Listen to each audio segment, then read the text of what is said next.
Now, I advocate a kind of dip your toe in the water approach. Don't try to outsource it all. Like, what are the 2 to 3 to 5 things that are absorbing the most amount of your time? And then that's who you should focus on finding as the person that can relieve those things, because it's going to free you up to focus on whatever you do, the idea you're nurturing, the clients you're trying to serve. And the more time you have to do that, the more creative you get about adding value. And one thing leads to another. I mean, sometimes that involves a leap of faith that, yeah, I'm going to hire somebody to outsource these functions and I'm going to figure out a way to pay for it. But at the end of the day, if you don't do that, you never scale.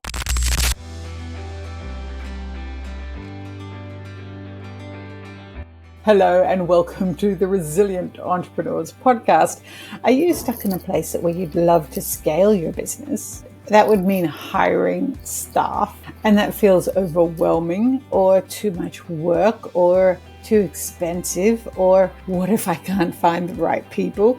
If you've ever thought that, you will love our conversation today. Elizabeth Eiss is the founder and CEO of Results Resourcing, online talent curation, and we are going to pick her brain gently and ask her to share her opinions on the future of work, fractional staffing trends, the wonderful world of virtual assistants. There's probably going to be a chat, well, most definitely will be a chat about AI in there. This is pretty exciting. Elizabeth has stacks of corporate and entrepreneurial experience. She's led multi-billion-dollar enterprises, as well as startup ventures in technology and staffing through mergers, tech change, the lot. We can all learn a lot from Elizabeth today. We're your co-hosts, Vicky and Laura from 2 for 1. We're here to support business founders just like you to launch a new business or a new part of your business. And it's an exciting time, and it's one that requires a lot of support. It's our intention for this podcast to be a valuable resource for you on your journey. Elizabeth, welcome to Resilient Entrepreneurs, and thank you for joining us. Thank you. I'm delighted to be here today. Yeah, we're so excited for this conversation. I think it's right up Vicky and I's alley for sure. And the first place I want to start is, I noticed on your LinkedIn profile, it says serial entrepreneur. So that immediately gets me excited, because anyone who's a serial entrepreneur knows entrepreneurship, loves entrepreneurship, because you kind of have to. But it's great to start at sort of the beginning of your story. So I'm curious, were you a bit of an entrepreneurial kid when you were growing up? Absolutely not. Interestingly enough, and I've kind of reverse engineered this over the years, but I grew up in a family, an extended family of educators. And my dad was a history teacher. Then he became a principal of a school, then a superintendent of schools in a couple different states. And then ultimately he was a tenured university professor teaching educational administration here in the United States. In retrospect, while everyone was in teaching, I think he was entrepreneurial, and that would be my root. And I say that because most teachers I know stay in one place. They wait for that next opportunity to open up. Obviously, my dad didn't. And we moved about every 3 to 4 years, which ended up bringing up 3 kids that were very resilient and very resourceful and could adapt to change, in fact, enjoy it. So while I don't have that, I actually had no business role models. I was the first kid to go into business because I didn't want to be a teacher and I didn't want to go do more school. I joined corporate America, and I think I was an entrepreneur in corporate America. And then as our conversation evolves, I'll tell more about that story. But I think I found my entrepreneurship later in my life, which I think is probably true of a lot of people. I love that connection that you create, because I can relate personally. I was always an entrepreneur when I worked in the corporate space, always. I was solving problems. I was seeing problems that others weren't seeing, people well above my pay grade. And, it wasn't anything special other than I was an entrepreneur. You just have it. You just have a knack for seeing things that could be done better, could be done faster, could be done with the team more in mind. So tell us more about how you connected the dots between entrepreneurship and entrepreneurship.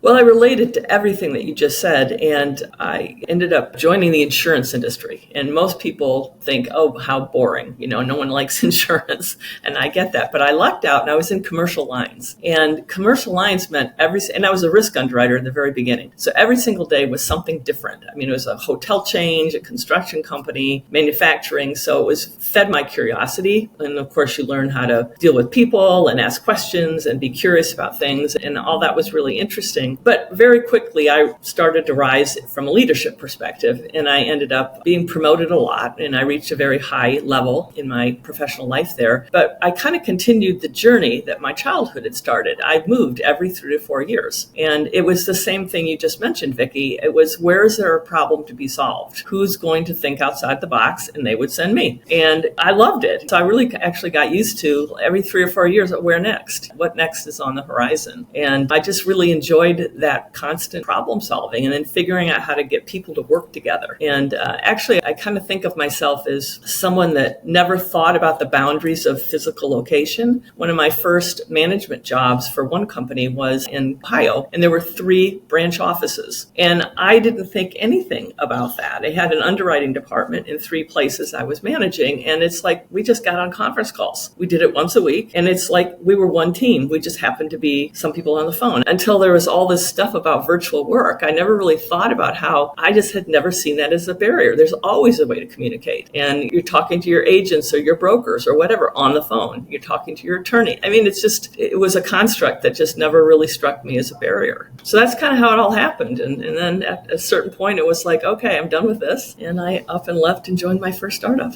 Tell us about that. Tell us about that leap, because that's a pretty risky move for someone who was studying risk and insurance. Yeah. Well, I have to say there was a little bit of a cushion because this wasn't a particularly well-structured startup, but I didn't know that at the time because I had never worked outside of the corporate space. So they paid me a nice salary to move to New York. So it wasn't, and they didn't want to give options. They didn't want to give stock for a variety of family reasons. And so the structure actually ended up not contributing to the fact that it did not succeed. So I didn't really feel like a huge financial risk making the transition. And that's what brought me to New York. And one thing led to another, and I never looked back. But I was hired really for all the talents that I developed in the corporate world. Because if you're leading groups of people, you wear all the hats and you have to stand in their shoes and understand what makes each person in the organization tick and how to make them work together. And so often that's the problem with early stage companies is they've got a brilliant idea and then they're assembling these teams of however they get them, because I know money's always tight for startups. Particularly in the beginning, there's not as much seed funding going on around these days, but you're trying to cobble together teams and the personalities are different. There's pressures and those are all challenges. And that's really what I was hired to do in this first startup because it was funded and it had a lot going for it. In fact, it really, interestingly, I was attracted to it because it was all about expertise location. And the very original idea was to create call centers in the cloud. This was in the year 2000, way ahead of its time. So things we don't even think about today. The idea was to connect knowledge workers deep in organizations through the internet so they could be called upon to answer questions, contribute to work projects, whatever it was, but they would never sit in a call center. They were knowledge workers. And so that was the idea. And obviously it's all come true, but not for that company. And that's unfortunately sometimes what happens. But that's kind of what made me make the jump. I mean, that the idea of what we were trying to create and then really to wear those hats in a very entrepreneurial environment was kind of irresistible. Plus they soften the risk. Yeah. What is it about people that energizes you? What is it about this part of making a business successful, the resourcing with human resources? Well, that's a complicated question, but a good one. And I think at the end of the day, fundamentally what attracts me to all the things I've done is people have such fabulous ideas. I mean, everyone's living their life in their unique community and circumstances, and they're solving problems every single day. And then suddenly someone says, I don't necessarily say it's a commercial value, but there's a value in trying to scale this idea, whether it's for purpose or financially. To me, I also think the two go hand in hand. So I find that so interesting about humans is this entrepreneurial spirit, even if people don't consider themselves that. People do pursue things with inventiveness every day, even people that don't consider themselves entrepreneurs. And basically that's translated to me to Results Resourcing today, which is the company I founded. And what I want to do, my purpose is to empower the purpose of others. And so I see how I can, because of my experiences hiring freelancers and being successful at finding good ones and working with them collaboratively, that was a talent that I thought I could share with other entrepreneurs. And it was a way to scale a company without having to invest premature decisions about talent, first of all, and then not getting the right talent. And so I've kind of translated my interest in helping people's ideas expand with how do I help them do that by matching them with people that have skill sets that can contribute to that success. Yeah, I love this because there are so many people that I know in the gig economy. I mean, I was as well at one point freelance graphic design. And sometimes as the freelancer, it's hard to find clients. So you kind of connect the business owner to the freelancer. It makes so much sense. It's so valuable to have people like you in the industry. Heads up, if you are a freelancer, check out this business. So I do have to warn you about that at some point because I've learned some interesting lessons about the freelance side of the business. Yeah, there's definitely challenges on both sides, I'm sure. Yeah. So what do you see as like the future of the gig economy? I see it only growing. I've been working in this field for about 12 years now. So I really kind of feel I was actively engaged in this when some of the leading platforms that are publicly traded companies today were just little ideas. I was already working with those platforms to hire people and got really good at doing that. So I think that we've gone from that experimental environment to where it's really mainstream. Tons of businesses all over the world hire from platforms. A lot of major companies are creating their own platforms. A lot of the big consulting companies have created their own platforms, both to post project work as well as a feeder system for potential consultants, for consultants that are on the bench to find work. So I think that's definitely something that's happening. Plus, I see an explosion, what I would call CXOs, people that are leaving corporate America that have leading roles at different levels and hanging out a shingle because now there's mechanisms, there's platforms and groups that are facilitating the sale of fractional work. So I think fractional work is just going to keep growing because it just makes so much sense. And I think a lot of people are both, frankly, employers and contractors in the same equation. I mean, no one thinks twice about outsourcing legal work to an attorney, but that's fractional work. That is gig work. Same to a web designer or a graphic designer, a bookkeeper, a CPA.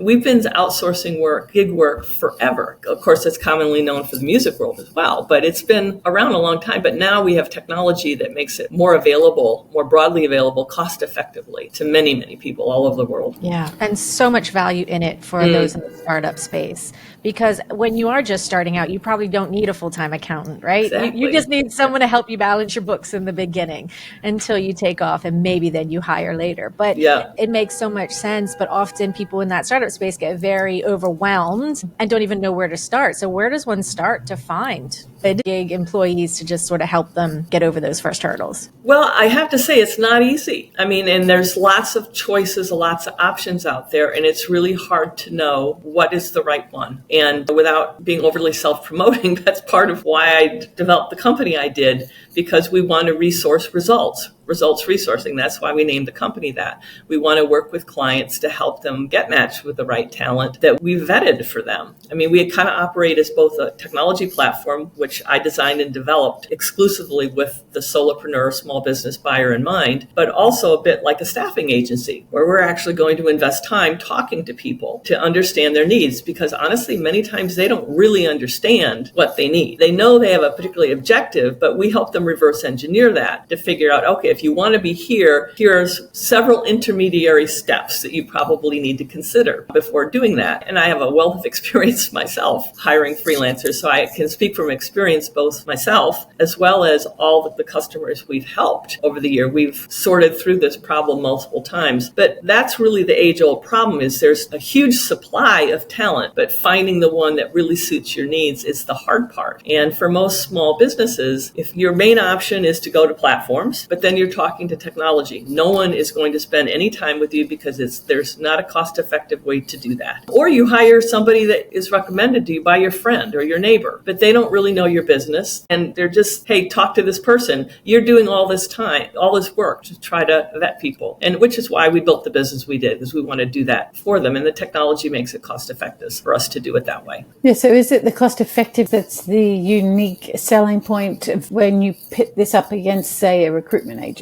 Or is there more advantages? Well, that's one of them. But recruitment agencies generally don't specialize in contract talent. They're looking at placing employees that they get a percentage of the annual salary. And it's a bigger ticket item. Unless you have technology, the spend on any smaller entrepreneurial client, if you think about the disparate needs they have, they're not spending a ton of money on any one thing. So it's not that attractive, to a staffing agency plus eight. Unless it's like contract labor work, medical, traveling nurses, those are all things that they've but they've all developed platforms too, platforms and people to do that kind of stuff. So I think the platform's key, but I think it's really understanding the opportunity. And to me, the opportunity with small business is that it's so large as a group. I mean, there's 27 million solopreneurs in the United States. So those are non-employee firms. There's another 6 million that have less than 10 to 15 employees. All told, that's 33 million businesses that need talent, but they're so disaggregated. They're all different kinds, all different places.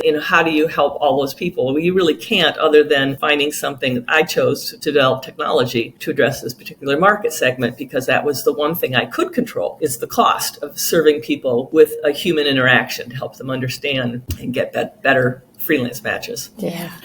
I was going to say, I think that human interaction is so important in this day and age. This day and age, it sounds like an old woman, but things are changing so quickly, and we lean on technology and we think we need to do more of this stuff ourselves because the tech makes it easy, but it doesn't necessarily make it easy. And in the intro, I said there are people in this phase of business where they know they need to scale and they know they need to bring the right people on, but it really feels overwhelming. Do you coach people? Do you help them understand? Obviously, they know why it's important, but how do you manage people in that situation to overcome those obstacles that they have? That's a problem that exists for every entrepreneur. And where I've ended up going is what I call the ROI of time. And the first thing that I end up talking to people about is, what's an hour of your time worth? And it's never $10. So if they stop thinking about the cash they have on hand and they start thinking about the value of their time,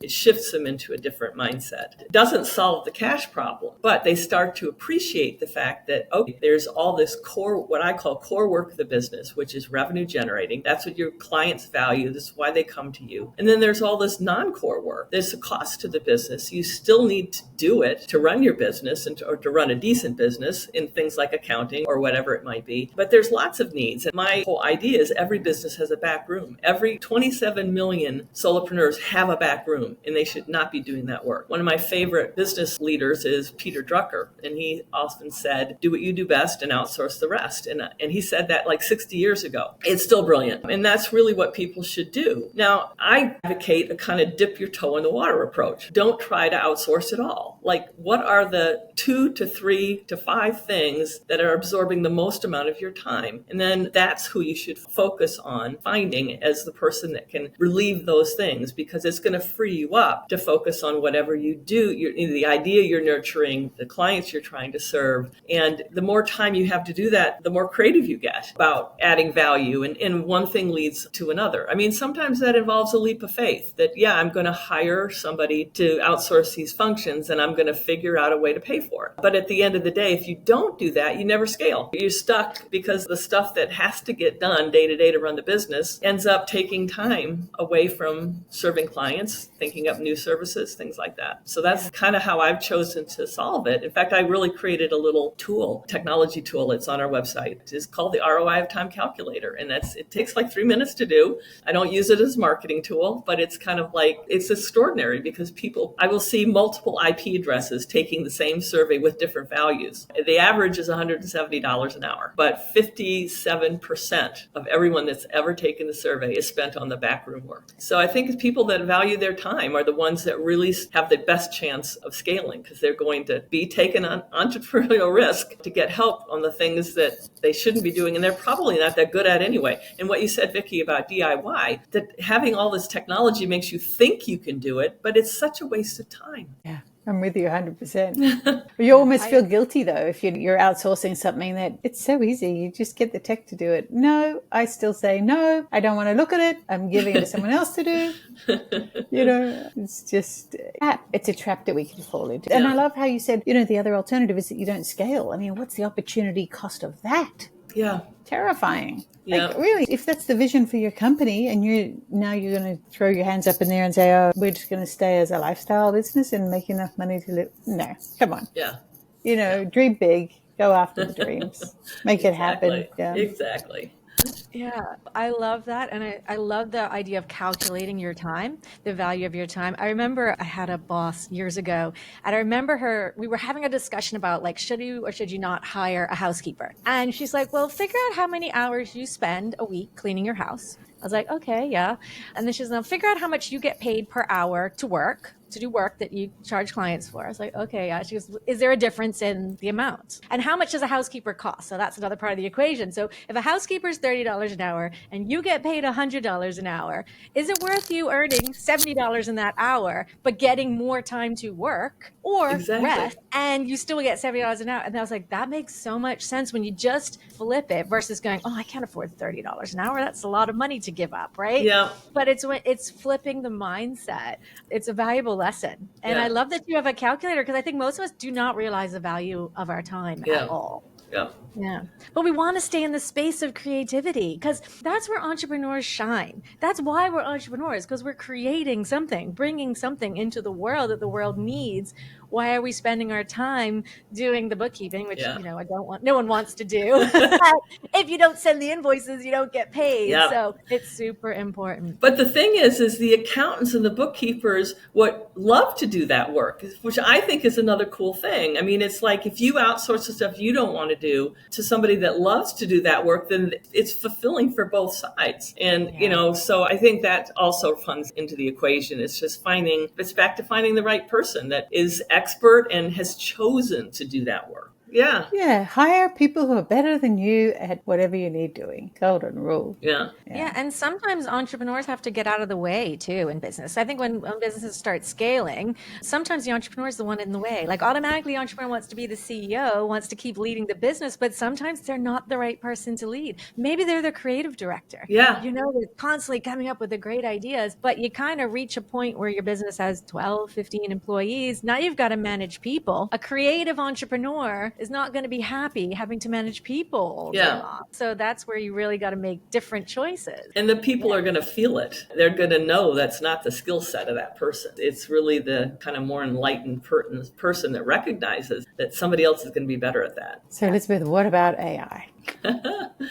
Well, I was talking a little bit earlier about the fact that we've been outsourcing gig work forever, and I actually have the same kind of feeling about AI. It's become a buzzword, but artificial intelligence is really machines doing work, called what other names of it like workflow or analysis. I mean, there's so many things out there that have done work by machines, and not to lessen what's happening today with ChatGPT and machine learning and natural language processing. Those are all very different things. I don't want to diminish that, but I basically have the opinion that work has been done by machines for a long time. And so more and more sophisticated work is possible. And I think that AI is in my technology. It's in all kinds of technology. And now we're using it for different things that more and more consumers are using on a day-to-day basis. And I think that it's good. I think it basically streamlines things. It makes analysis faster, quicker. The depth of data that can be analyzed is broader. But I also think there's some drawbacks to it. And we read about them every day, the hallucinations, the incorrect information. And so I think that to me, there's a line where technology ends and human beings have to take over. And whether it's just adding fact checking or adding the client voice to an article that was written or whatever, you can tell if ChatGPT wrote it. And it's so obvious. And so if you're really trying to, with your unique vision of the world, it's not going to happen. AI has only been trained on a certain amount of data up to a certain point. So if you ask something that happened last month, it's not going to know anything about that. So I just think that we have to always balance the benefits of what technology can bring us with what humans can then do with it. And I think some of the best freelancers are already incorporating AI in their work, not to do the work for them, but to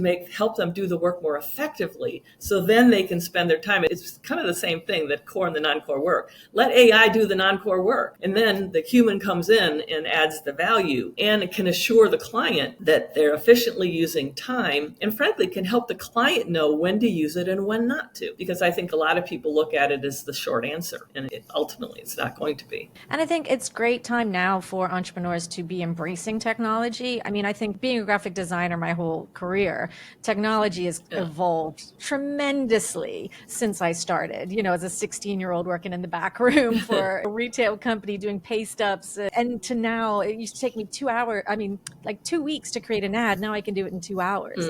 And it's just the addition of lots of technology that I've constantly had to keep up with in my career.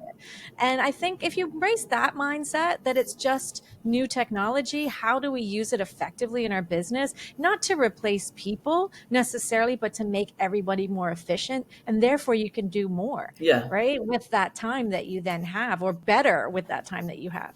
I think that's the value of AI that people miss. You know, we fear the robots taking the jobs. So the people, during the Industrial Revolution were fearing the same thing, right? Like, we're losing all of our jobs and the factories are taking over, but people still had jobs, and the population kept growing and the economy kept moving. It just evolved. So we're just in another evolution right now. And the mindset is what really matters, I think. I totally agree. Totally agree. I mean, I think there are going to be some jobs that are more prone to being done by technology. I mean, a lot of the financial work, increasingly, there's initial work done by technology. And I think we do a lot of work in the area of virtual assistants. And I don't use a T, I use ANCE, because I have strong feelings about a person is not scalable, a team is. That's a different philosophy about how early stage companies can scale as well. But I think that there's a number of firms around the world that specialize in providing virtual assistants. And some of those are very transactional kind of roles.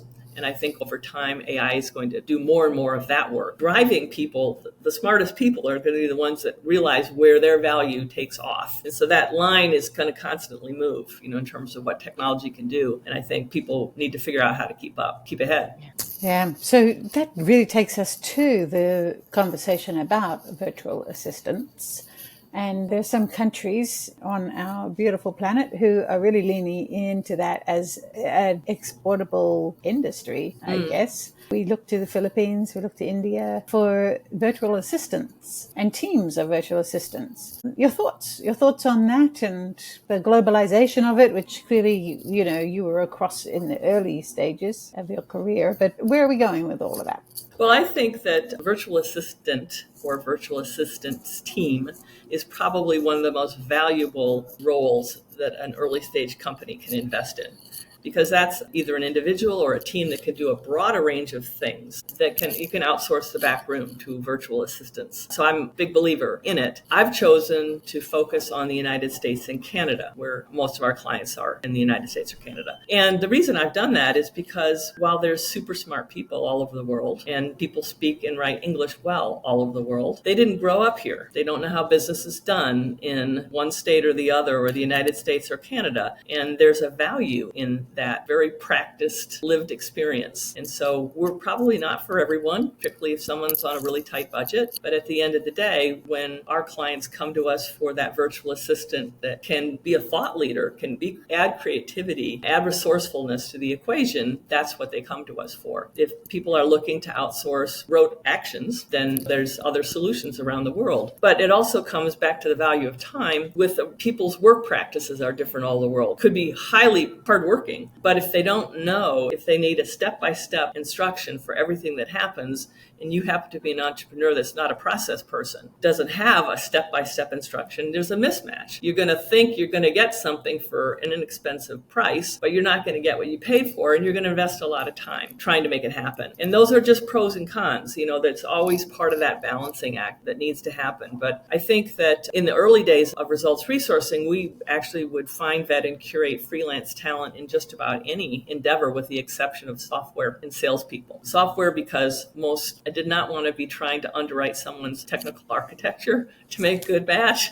So I kind of ruled out that. And then sales and freelancing, I don't think is a good match. I mean, people need to be really motivated to sell things, and freelancers are more doers. But other than that, that's what we did in the beginning. But over time, we migrated more and more towards what I would call virtual assistant teams. And we did that because our clients kept coming back to us, and most of them are small, solopreneurs or small businesses. They needed competent, reliable, nice, and they needed it right now. I mean, that was the four things they kept asking for. Competent in a variety of things. And what they needed day one wasn't necessarily what they needed day 3 or 10 or 20. And they didn't want to have to hire a different freelancer in 30 days. And so I migrated really towards this idea of teams, because I think teams are so scalable and they can grow and change as the business does, as the business owner does. A virtual assistant is going to be a generalist, is never going to be an expert in every CRM system that's out out there, and bookkeeping and graphic design, for example. Might be strong in one thing, but can't be great at everything. That again is the beauty of a team, is you can have some of the teams that we represent have 15 people, and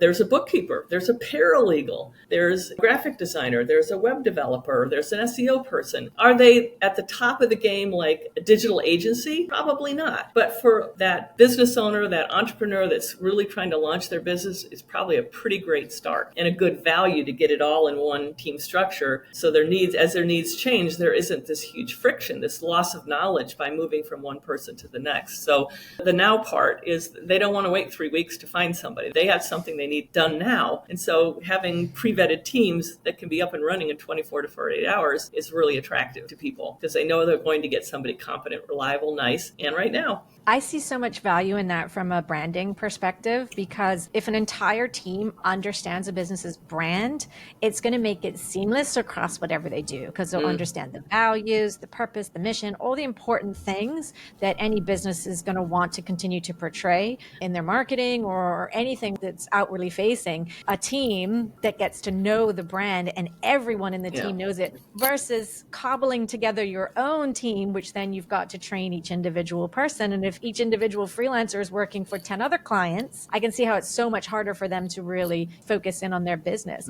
So for these teams, I guess my question is, do they only work for one client? Like, do you build a team per client, or are they just teams that have multiple clients and you figure out which team works best for an incoming client? The latter. They're not my teams, actually. They are independent. They are freelance businesses. They are entrepreneurs. They run a virtual assistance agency, for example. And I like that because they're entrepreneurs. They understand their client. They live that life, and they are motivated to build a sustainable, dynamic, growing business. And they keep on top of technology. There isn't corporate telling them to do things. They just know they need to do it because they see the work environment and want to keep up and want to be best in their fields. And they hire people that are best in individual specialties, but the umbrella is the man or the woman that owns that virtual assistance agency. So I find that it ends up being a really dynamic solution because I'm a coordinator. I'm a matchmaker in the beginning. Then our technology does all the back-end processing, and the payment management, things like that. And we actually take work off the shoulders of these teams because we're bringing them pre-vetted clients. To your point earlier, Laura, about how hard it is to find good clients. Well, essentially our platform finds good clients for the freelance teams that we work with. And because we do this the conversation, we've already created, to use your language, a creative brief about the client. So they get a pre-vetted client with a creative brief and they can just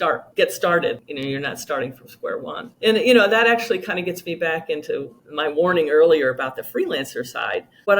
What I think is holding some freelancers back is the fact that they leave corporate environments that have been structured and they've always gotten their work through those kinds of environments, and they really don't know how to run a business. They don't know how to get clients. And so I get a lot of people saying, I know somebody that just did this, and it could be working for some blue chip company at some really superb level, but it doesn't mean that one of my clients is going to find that they can relate to that person. So, it's a really interesting education. I think more and more freelancers really need to be not side hustles, but this is my business, and I'm going to build a business around being whatever professional skill I have. I love that you just said that, because that to me was the thing that changed my career trajectory, was going from calling myself a freelancer to calling myself a business owner. And I did that after a few years of sort of being an entrepreneur, doing it on my own. I kind of started because I kind of had to, not because I wanted to in the beginning.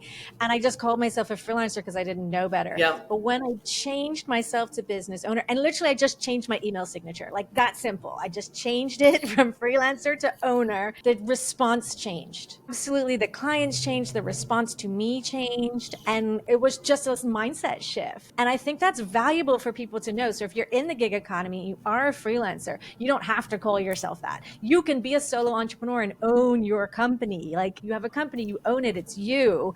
And like, name yourself that. Name yourself CEO of your own business. Exactly. Yeah. Well, I do use in our materials, I do talk about freelancers because that's what people search for. But I always put professional, freelance pro, because I want to differentiate from somebody that's just doing some freelance side hustle work. Not to devalue that, but it's like my clients come to me for results. So I've got skin in the game. I can't match them with somebody that might work. I need to match them with people that are going to deliver the goods. And so I think that's a really important mentality. And being a business owner, there's 27 million solopreneurs out there. That's huge number of people that run businesses as individuals, and some of them can be really big. But there's just an attitude and ownership, which obviously you already recognized when you made the shift yourself. Yeah, thank you, Elizabeth. There's so much to cover. I think in the interest of time, now might be the opportunity to flip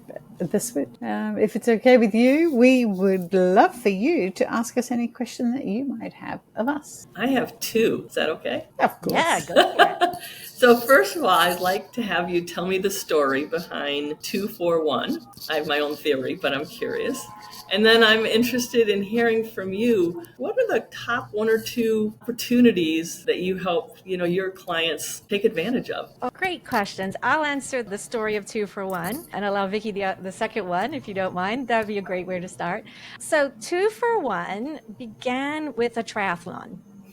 Not that either of us are triathletes, okay? So what happened was we were both contracted to work with the Bermuda Tourism Authority to help promote a triathlon in Bermuda. Now, this is the big World Series of triathlon, not a small one, and we did all the work together. So I was the graphic designer for the project, and Vicki was the communications and marketing professional, and they paired us together. I'd known of Vicki, but didn't really know her before then. So during our time working together, and it was a few months of creating tons and tons of work, really got to know each other, and we really enjoyed working together. And I say, I've never worked with someone that made my work better constantly without ever insulting me in the process. It was just, how about this? And how about that? Or what if we, and this is great, but it always felt so collaborative. And sometimes she sent me content. I'd be like, well, what if we just switch this word? And she'd be like, yeah. And it just felt like this increasingly better work that we both did. And we were both so proud of. And that was in 2019. And we kind of, after the project finished, I asked Vicki for a coffee date. I said, listen, I love working with you. How do we work together more? Because this was just such a great collaboration. I want to do more of it. So we started trying to figure out a business. We started, two branding experts, trying to come up with our own branding was a fun challenge. Overthinking everything, right? You did a great job, Pat. I loved it so much. Building our own thing was just so invigorating. I can't even start. And so we built our values, we built our name, our mission, all the things, and started building a website and business cards and all that good stuff. And we were going to go into employer branding, which is basically where you work with big corporations to brand internally and really help improve culture and communication and all that. And then the pandemic hit and we went, no one wants that because everyone suddenly was working from home. Yeah. Everything changed. And we found quickly that there were so many solo entrepreneurs, business owners, retail stores that just weren't online, didn't have a website, barely had social media. They were used to foot traffic and word of mouth and business, and all of a sudden everything had changed. And we started working with a business development agency in Bermuda, and they asked us, could we help them do some webinars? Because of course that's what everybody was doing. Everyone was home, and it was like, let's do a webinar on this, and let's do a webinar on that. And we jumped at the opportunity and said, sure, we can teach people marketing because, we know marketing inside and out. And it started there. And I remember how terrifying it was to do our first webinar, like 100 and something people. I was like, how many people? That's a lot of people. But we kind of just went down that educational space and we did more and more workshops, webinars. We started a course on marketing to help people. We worked with nonprofit agencies and small business owners. And then it evolved into a radio show, which then evolved into this podcast. And we also, I'll let Vicki talk about all the things we do and how we help people now because that'll evolve into that. But yeah, in the middle of it, Vicki decided to move to Australia when we were just starting the business. But thanks to the pandemic, Zoom became such a normal part of life and business. Everyone was on it. Everyone was using it. It wasn't just corporate people doing their, virtual meetings. It was everybody. So it made it really easy to just continue a business. So yeah, we've been working together, running this business, doing work for lots of clients as as well as this amazing podcast since. So Wow. been a great ride. Really Yeah. cool. Really cool. I mean, Zoom's amazing. I mean, it's like we could all be in 3 different sections of New York right now. I mean, it's like, who knows? It's pretty incredible, this span of geography that we're talking over today. Exactly. Yeah, Manhattan, Bermuda, and Brisbane. It's great. Yeah. If I could just pass, it's 10 o'clock at night, so if I could pass a glass of wine through this green tea, ladies, I That would be perfect. Yeah. So, Elizabeth, your other question was, what are a couple of opportunities that we support people with? Well, just the most common things you've found working with your clientele. Look, most of the people we work with that we really focus in on are people who are starting a new business or a new part of their business, and they're looking to launch well. Quite often we come across people who've had an idea, they've worked on their idea for a very long time, they've kind of trickled it out into the market, and they weren't getting the results they wanted. Luckily, we also are in the right spaces where we can get to people before they trickle it out. And that's where the sweet spot is, of course, is being prepared in knowing your product, having tested your product, understand the market, get the messaging right, understand what a launch what the best launch is for your product or for your business and for your potential clients. So we work with them on the strategy side of a launch. And then in many cases, we'll also walk alongside them for the first few weeks of the launch. Excellent. Yeah. Okay, great. Yeah. It's a fun space to be in. Yeah. I mean, the beginning stage, the startup space, I mean, you're in it as well. It's such an exciting time for businesses. It's also stressful, overwhelming time. So we love to just help people launch out the gate. And there's so much opportunity in the launch space because that's when you have the most opportunity to get your name out there by using press, social media, a new website, radio interviews. Like there's so many opportunities to make a lot of noise because people are interested because of new, right? So anything new is a great hook. I mean, Vicky and I both come from news backgrounds. Like Vicky was in broadcast journalism. I was in newspaper journalism. And so we know the importance of that press, and the press loves new. Yeah. So when you have something new, that's the time to make as much noise in the market as possible. But there's a couple of important things like Vicky just mentioned about making sure your product's right, your website's collecting orders. Don't tell people you come by on my website and there's a broken link and they can't actually buy, right? So we help people figure those things out in the very beginning and make sure everything's audited, ready to go. Social media looks great, people connecting, there's all your links are good, little things like that. And we love helping people in that Not space. so little. I mean, it's like the space you're in, there's so many pieces that need to work together to really be successful, especially with social media. I find people looking for miracles with not really appreciating what it takes. A website, it just sits there unless you do all these other things, and you build it the right way and you market it the right way. I find that many, many clients come to us specifically for marketing needs. So you're really echoing what I've been experiencing. Yeah, it's all about strategy. It really is with everything. And Laura would speak to that about the brand as well. Don't just create a logo because you like a shape or because you want to use a couple of colors. Dig deep into the strategy of that. Understand that there's a whole psychology behind different colors and shapes and fonts and the whole nine. And Laura has conducted full courses on those things alone and helps our clients with those things. So strategy. Yeah, very cool. Yeah. Such a great space to be in and such a great opportunity to have great conversation with you, Elizabeth. I think it's so helpful for solo entrepreneurs and startups to figure out where the resources are. Often we don't know where to start, and you sound like you've created that, right? You've created that place to start, to have that conversation, check out the ROI calculator of your time. I think that's brilliant.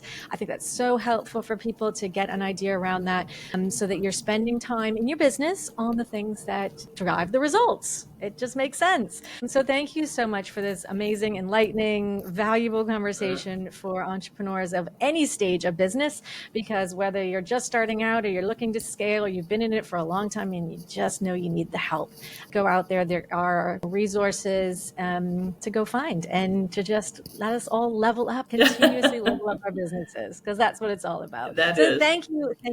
It's been a great conversation. Thank you. This was really fun. Great way to start the day. Perfect. Agreed.